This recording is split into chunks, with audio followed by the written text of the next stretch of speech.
ನೋಡಿ ಇಲ್ಲಿ ಮಣ್ಣಿನ ಗೊಂಬೆಗಳು ಎಷ್ಟಿದೆ ನೋಡಿ, ಇದೆಲ್ಲ ಮಣ್ಣಿನ ಗೊಂಬೆಗಳೇ ಎಷ್ಟಿದೆ ನೋಡಿ,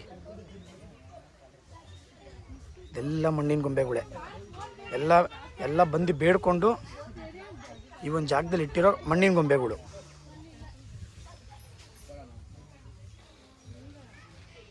ನೋಡಿ ಈ ಥರ ತೊಟ್ಲು ಕಟ್ಟೋ ಮುಖಾಂತರ ನಿಮಗೆ ಮಗು ಭಾಗ್ಯ ಖಂಡಿತವಾಗ್ಲೂ ಹಾಗೆ ಆಗುತ್ತೆ. ಈ ಥರ ತುಂಬ ಕಟ್ಟಿದ್ದಾರೆ. ಇಲ್ಲಿ ಬನ್ನಿ ನಾನು ನಿಮ್ಗೆ ತೋರಿಸ್ತೀನಿ ನೋಡೋಣ. ನೋಡಿ ಇವ್ರ ಬೇಡಿಕೆ ಏನಂತ ಗೊತ್ತಿಲ್ಲ, ಎತ್ಕೊಂಡು ಪಾಪ ಅವ್ರು ಕಟ್ತಿದ್ದಾರೆ.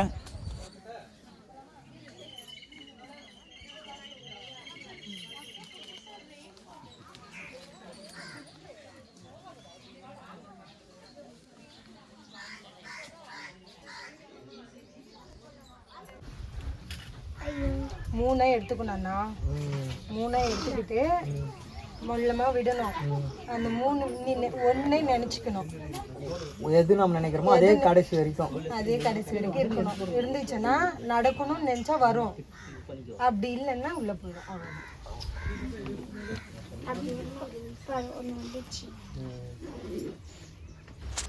ಇವ್ರು ಹೇಳ್ತಾರದೇನು ಅಂದರೆ, ಬಾಳೆನ 3 ಭಾಗವಾಗಿ ಮಾಡಿಕೊಂಡು ನೀವೇನೇನು ಬೇಡ್ಕೋತೀರಾ, ಒಂದಾಗ್ಬೋದು ಇಲ್ಲ ಏನೇ ಆಗ್ಬೋದು, ನೀವು ಬೇಡ್ಕೊಂಡು ಕೊನೆವರೆಗೂ ಅದನ್ನೇ ಬೇಡ್ಕೊಂಡಿರಬೇಕು.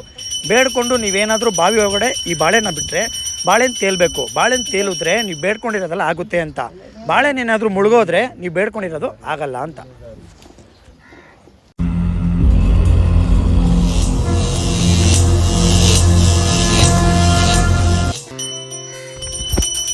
ನೋಡಿ ದೇವ್ರ ಹೆಸರು ಬಂದು ಪಾಪಾತಿ ಅಮ್ಮನ ಅಂದ್ಬಿಟ್ಟು, ತುಂಬ ಶಕ್ತಿಯುಳ್ಳ ದೇವರು. ಬೆಂಗಳೂರಿಂದ ತುಂಬ ಜನ ಭಕ್ತಾದಿಗಳು ಬರ್ತಾರಂತೆ, ಇನ್ನೂ ಹಲವಾರು ಕಡೆಯಿಂದ ಬರ್ತಾರೆ, ಆದರೆ ಬೆಂಗಳೂರಿಂದನೇ ಜಾಸ್ತಿ ಬರ್ತಾರೆ ಅಂತ ಇಲ್ಲಿರೋ ಜನಗಳು ಹೇಳಿದ್ದು. ತುಂಬ ಶಕ್ತಿಯುಳ್ಳ ದೇವರು.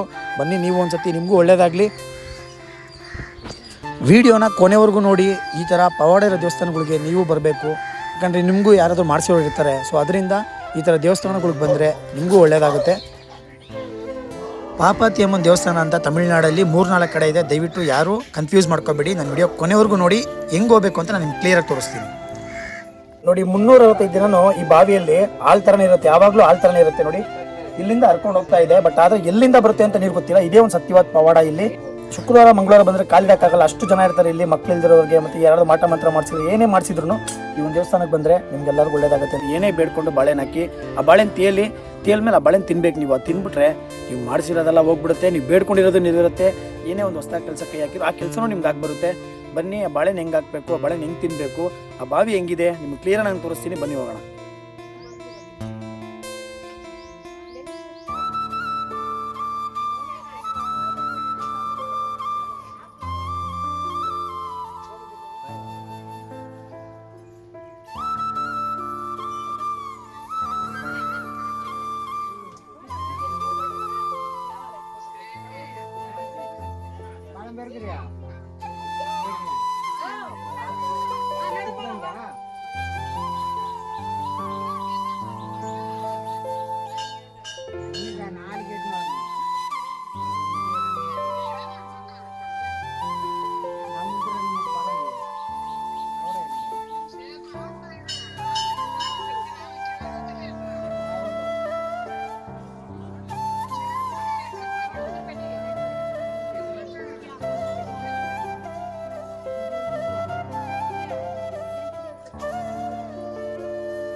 ನೀವೇನಾದರೂ ಇಲ್ಲಿ ಹೊಸ ಮನೆ ಕಟ್ಟಬೇಕು ಅಂದ್ಕೊಂಡಿದ್ರೆ ಈ ದೇವಸ್ಥಾನದಲ್ಲಿ ಕಲ್ಲು ಜೋಡಿಸೋ ಮುಖಾಂತರ ನೀವು ಮನೆಯೂ ಕಟ್ಬೋದು, ಅದ್ಭುತವಾದ ಮನೆಯೂ ಕಟ್ಬೋದು. ಆಗ ಮನೆ ಕಟ್ಟೋ ಆಶೀರ್ವಾದ ನಿಮ್ಗೆ ಸಿಗುತ್ತೆ. ಬನ್ನಿ, ಆ ಕಲ್ಲುಗಳು ಹೆಂಗೆ ಜೋಡಿಸುತ್ತೆ ಅದು ನಿಮ್ಗೆ ತೋರಿಸಿ. ಬನ್ನಿ ಹೋಗೋಣ.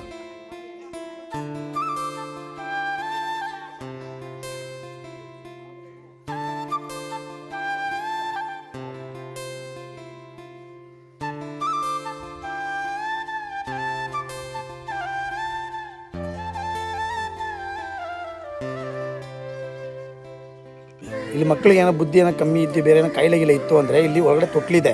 ಆ ತೊಟ್ಲಲ್ಲಿ ಕುಂಡಿಸಿ ಮಗುನ ತೂಗಿದ್ರೆ ಕಾಯಿಲೆಲ್ಲ ವಾಸಿ ಆಗುತ್ತೆ ಅಂತ ಇದೆ ಜನರ ನಂಬಿಕೆ. ಬನ್ನಿ, ಆ ತೊಟ್ಲು ನಿಮ್ಗೆ ತೋರಿಸ್ತೀನಿ.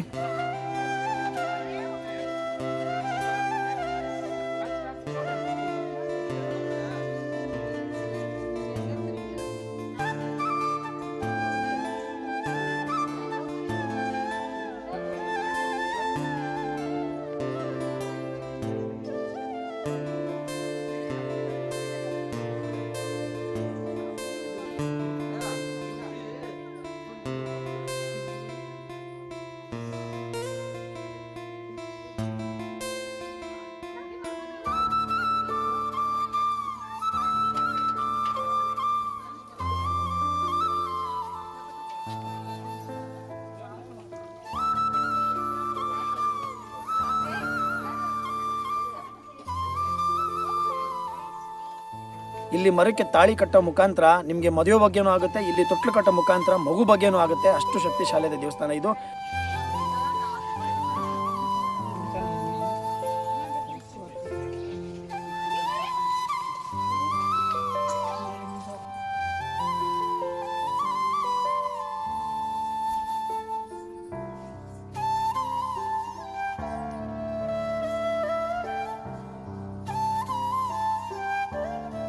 ತಮಿಳ್ನಾಡಲ್ಲಿರೋ ಪಾಪಾತಿಯಮ್ಮನ ದೇವಸ್ಥಾನ ಆಂಡಿಯಪ್ಪನೂರು ಅಂತ ತಮಿಳ್ನಾಡಲ್ಲಿರೋ ದೇವಸ್ಥಾನ ಇದು. ಈ ದೇವಸ್ಥಾನಕ್ಕೆ ಹೆಂಗೆ ಬರಬೇಕು ಅಂತ ನಾನು ನಿಮ್ಗೆ ಕ್ಲಿಯರಾಗಿ ತೋರಿಸ್ತೀನಿ, ಬನ್ನಿ ಹೋಗೋಣ. ಈ ದೇವಸ್ಥಾನ ನೀವು ಬರಬೇಕು ಅಂದರೆ KSR ಬೆಂಗಳೂರು ಅಲ್ಲಿಂದ ಜೋಳಾರ್ಪೇಟೆ ಜಂಕ್ಷನ್ ಬರುತ್ತೆ ನೋಡಿ. ಈ ಜಂಕ್ಷನಲ್ಲಿ ಇಳ್ಕೊಂಡು ನೀವು ಈ ಜಂಕ್ಷನಿಂದ ಈಚೆ ಬಂದರೆ ಒಂದು ಆಟೋ ಸ್ಟ್ಯಾಂಡ್ ಇದೆ. ನೀವು ಅಲ್ಲಿಂದ ತಿರುಪತ್ತೂರು ಇಳ್ಕೋಬೇಕು. ತಿರುಪತ್ತೂರು ಬಸ್ ಸ್ಟಾಪಲ್ಲಿ ಇಳ್ಕೋಬೇಕು. ಇಲ್ಲಿಂದ ಬರೀ ಆಟೋ ಬರೀ 20 ರೂಪಾಯಿ ಚಾರ್ಜ್ ಮಾಡ್ತಾರೆ ಅಷ್ಟೇ, ಜಾಸ್ತಿ ಏನು ಚಾರ್ಜ್ ಮಾಡಲ್ಲ. ತಿರುಪತ್ತೂರು ಬಸ್ ಸ್ಟಾಪಿಂದ ಅಲ್ಲಿಂದ ಬಸ್ಸಲ್ಲಿ ಹೋಗಬೇಕು ನೋಡಿ. ಇದೇ ತಿರುಪತ್ತೂರು ಬಸ್ ಸ್ಟಾಪು. ಇಲ್ಲಿಂದ ನೀವು ಬಸ್ಸಲ್ಲಿ ಹೋದರೆ ಕರೆಕ್ಟಾಗಿ 15 ರೂಪಾಯಿ ಚಾರ್ಜ್ ಮಾಡ್ತಾರೆ ಅಷ್ಟೇ, ಜಾಸ್ತಿ ಏನು ಚಾರ್ಜ್ ಮಾಡಲ್ಲ, ಬರೀ 15 ರೂಪಾಯಿ ಚಾರ್ಜ್ ಮಾಡ್ತಾರೆ. ಬೆಂಗಳೂರಿಂದ ತಿರುಪತ್ತೂರಿಗೆ ಡೈರೆಕ್ಟ್ ಟ್ರೈನ್ ಇದೆ, ಬಟ್ ಆದರೆ ಅದು ಮಧ್ಯಾಹ್ನ ಮೇಲೆ ಇರೋದು. ಇದು ಬೆಳಗ್ಗೆನೇ ಇದೆ, ಜೋಳಪೇಟೆಗೆ ಬೆಳಗ್ಗೆನೇ ಇದೆ KSR ಬೆಂಗಳೂರಿಂದ. ನೋಡಿ ಇದೇ ಆಂಡಿಯಪ್ಪನೂರು ಅಂತ. ಇಲ್ಲಿ ಬಂದ್ಬಿಟ್ಟು ಯಾವುದೇ ರೀತಿ ಬೋರ್ಡ್ ಇರಲ್ಲ, ಇದು ಒಂದೇ ಒಂದು ಇಂಗ್ಲೀಷಲ್ಲಿ ಇತ್ತು, ಅದಕ್ಕೋಸ್ಕರ ನಿಮಗೋಸ್ಕರ ತೋರಿಸ್ತಾ ಇದ್ದೀನಿ. ಇದೇ ಆಂಡಿಯಪ್ಪನೂರು, ಇಲ್ಲಿ ಹಿಡ್ಕೋಬೇಕು ನೀವು. ಇಲ್ಲಿ ಹಿಡ್ಕೊಂಡು ನೋಡಿ ಇದೆ ಆಟೋ ಸ್ಟ್ಯಾಂಡು, ಇಲ್ಲೊಂದು ಆಟೋ ಸ್ಟ್ಯಾಂಡ್ ಇದೆ. ಇಲ್ಲಿಂದನೂ 20 ರೂಪಾಯಿ ಚಾರ್ಜ್ ಮಾಡ್ತಾರೆ. ನೀವು ಒಬ್ಬರೇ ಹೋದರೆ 100 ರೂಪಾಯಿ ಚಾರ್ಜ್ ಮಾಡ್ತಾರೆ ನೋಡಿ. ಹಿಂಗೆ ಹೋಗ್ಬೇಕು, ಈ ರೋಡಲ್ಲೇ ಹೋಗಬೇಕು ನೋಡಿ. ಈ ಬೋರ್ಡಿಂದ ರೈಟ್ ತೊಗೊಂಡ್ರೆ ನೀವು 100 ಮೀಟರ್ಸ್ ಇದೆ ಅಷ್ಟೇ. ಈ ಬೋರ್ಡಿಂದ ಕರೆಕ್ಟಾಗಿ ದೇವಸ್ಥಾನಕ್ಕೆ 100 ಮೀಟರ್ಸ್ ಇದೆ. ದೇವಸ್ಥಾನದ ಈಚೆ ಹಿಂಗೆ ಇರುತ್ತೆ, ಯಾವುದೇ ರೀತಿ ಬೋರ್ಡ್ ಇರಲ್ಲ. ನಾನೇನು 2 ಬೋರ್ಡ್ ತೋರಿಸಿದೆ ಅಷ್ಟೇ. ಆ ಬೋರ್ಡ್ ಬಿಟ್ಟರೆ ದೇವಸ್ಥಾನ ಮುಂದಗಡೆ ಯಾವುದೇ ರೀತಿ ಬೋರ್ಡ್ ಇರಲ್ಲ.